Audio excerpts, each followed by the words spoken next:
Howdy folks, Cowman Dude here, the Imperial Emporium. That's right, the Imperial Emporium. The one-stop shop for everything murder-related. Hey now, y'all like explosions? Well, we got big explosions, little explosions, any kind of explosions you need, but we got something real special for you this week. Introducing our newly imported product from the failed state of Wisconsin, the Molotov cocktail. That's right, these beauties were crafted in the loving hands of Dragon's team and Stealth for Health.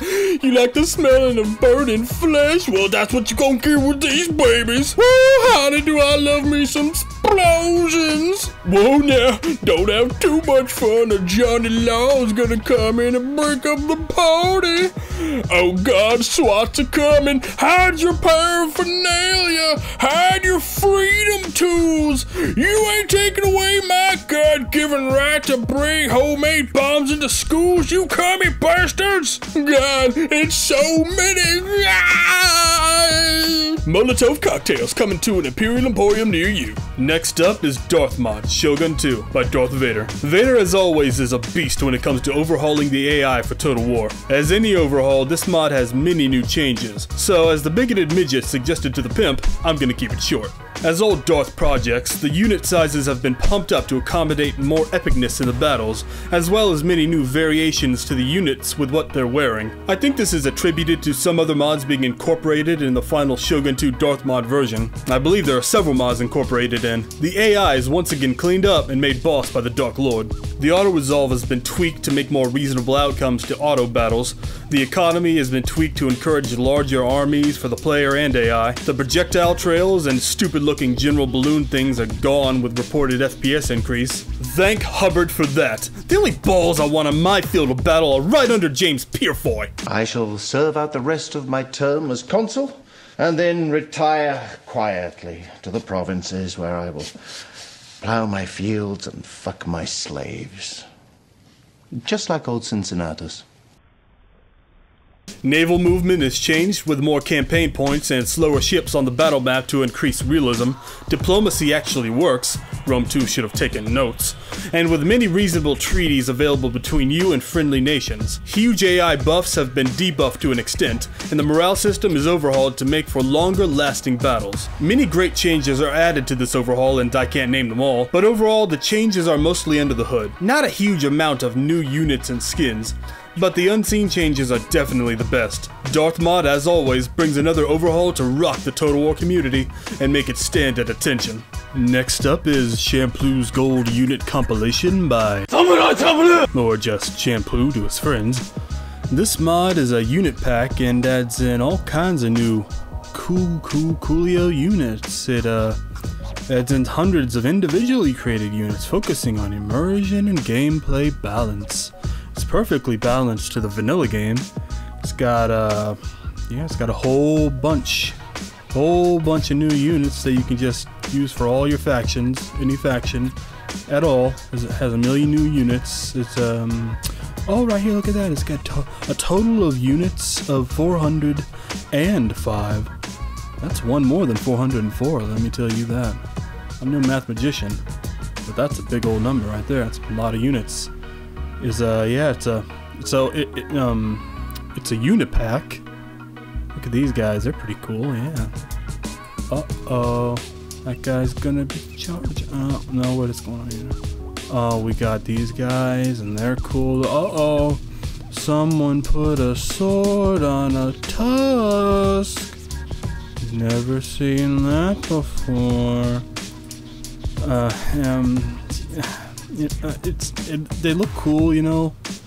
I don't know what to say. They look cool. It's a million units and they look cool. 405 to be exact. Hold on. Hold on a second. God, I'm having a little trouble thinking of something to say about this, you know what I'm saying?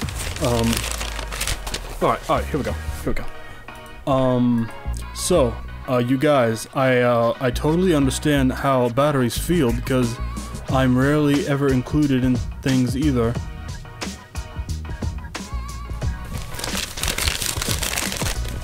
Looking back, Kel's orange soda fetish is kind of weird. Wonder what his fantasies were. What does a noisy pepper do? Get jalapeno business? What? I don't fucking get that. Hold on. A blind man walks into a bar, and a table, and a chair, and then it just ends. I don't know, I don't get that. Why does Snoop Dogg carry an umbrella for drizzle? I would assume that's why he carried an umbrella. I don't really know how that's funny in any way. What did Jay-Z call his girlfriend before they got married? Fiancé.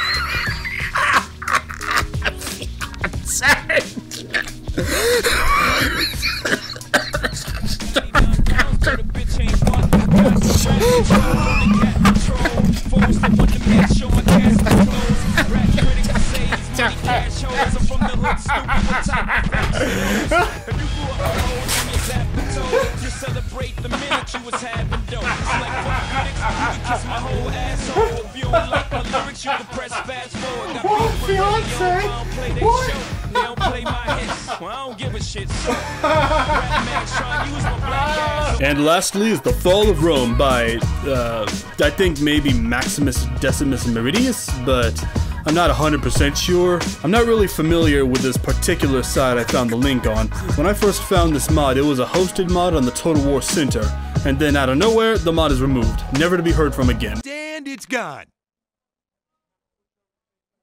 It sucks because I was working on a series of historical battles for it, and I only uploaded one before it was disappeared. And now only I can play them, no one else! I don't know why it was removed, but knowing the Total War Center Gestapo, he was probably petting a puppy or saying that Paradox games are better, I don't know. But it's still an amazing mod that I want to talk about. This little diamond in the rough is a Rome 1 Barbarian Invasion Overhaul mod. This turns the vanilla BI from something old, bland, and boring into something new, hip, and fresh. To be honest, when I first got Rome 1, I played Barbarian Invasion like once, sucked, cheated my way to victory, and never played it again. I just didn't like it. Now, I know a lot of people do love it and love it more than Alexander, but I guess my distaste for it mostly had to do with the time period it was set in. It was set in this late Empire era with the fall of the Empire, and I knew nothing about it. There were Huns, I knew what the Huns were. There was Rome, but for some reason there were two Romes, and why are there two Romes? And why did the soldiers not look like Roman soldiers? And it was really hard for some reason, because the hordes kept coming in, and who were the rest of these factions? The Goths, the Franks? I didn't know anything about anything, and it just kind of turned me off. I was more interested in the ancient era that I knew of with the metal-plated Romans and Greek hoplites. I was more interested in Alexander because I knew who that was, although I still never beat that campaign. But when I found this mod on the Total War Center and decided to give it a go, I was blown away. Now the game I'm playing has the RS2 environments added in as a submod as well as some other stuff. I don't think I even played this game in its vanilla state as I went right for the submods when I discovered I could use RS2 environments. If I'm able, I will post a link to the submods I have in the description for you guys. The map is a million times bigger and better than the vanilla game, which as always enhances the epicness of your journey. I got all these cool ancillaries on my guys, but honestly I don't know if they were added in with a submod or if they were always with the mod, or even if they were just there in vanilla to begin with, but they add to immersion a lot. There are a lot of factions, from the two Romes, the Franks, the Picts, the Huns, the Sassanids, and even the Goths. Plus a whole lot more. The barbarian factions have a horde mode from vanilla that makes them horde up into one giant army if their last city has been taken from them. And keeping the peace in the two Romes is harder than ever. You constantly have to be fighting barbarians, public order, and rebellions alike. I think maybe it's harder because the increased amount of regions you have, but I suppose that only adds to the challenge. There's sure gonna be a lot more genocide in this era. There are a crap ton of new units making every faction cool and unique, from the faraway Picts to the desert-dwelling Numidians. And they all look cool. Big props to whoever made these. But again, I'm not quite sure how much of this is submod or regular mod, because I know I was downloading a lot of submods and posting a lot to the forums about historical battles before the fall of Rome was disappeared from the Total War Center forever. I'm not sure if it was like this in the vanilla version of BI, but it seems like the two Romes are really hard to play as, Eastern Rome not so much, but the other factions seem kinda like a cakewalk. Especially in my Hun playthrough, where I just sacked all of Dacia, Greece, and Italy before settling down in Constantinople and making my empire from there. By that time, I was rich beyond knowing and no one could stop my horse archers, but it was still fun nonetheless. I love this mod, and it's the sole thing that got me interested in this era of history. The only site I could find on it was some forum that I don't look at much, and I'll leave a link for that. If I can upload what I have to some sharing site and put it in the description as well, then I'll do that too. This is a great mod, and anyone who loves the Barbarian Invasion expansion or the era in general should get their hands on this. Well, that's it for this week's episode of Total War Mods of Whenever the Fuck I Feel Like. I hope you found it enjoyable and informative. What am I saying? Of course you did. After all, you got to listen to me. Oh, to be you on the other side of the screen, listening to my dulcet tones, hearing my geniusly expert opinion about mods and scoring chicks and whatever else. Oh, I hear my voice is so manly, it can soak a deaf woman's trousers on the moon. It's what I've been told anyway. I'll never have the privilege of you simple folk who can just sit there and get lost in my tones. All I ever hear when I talk is...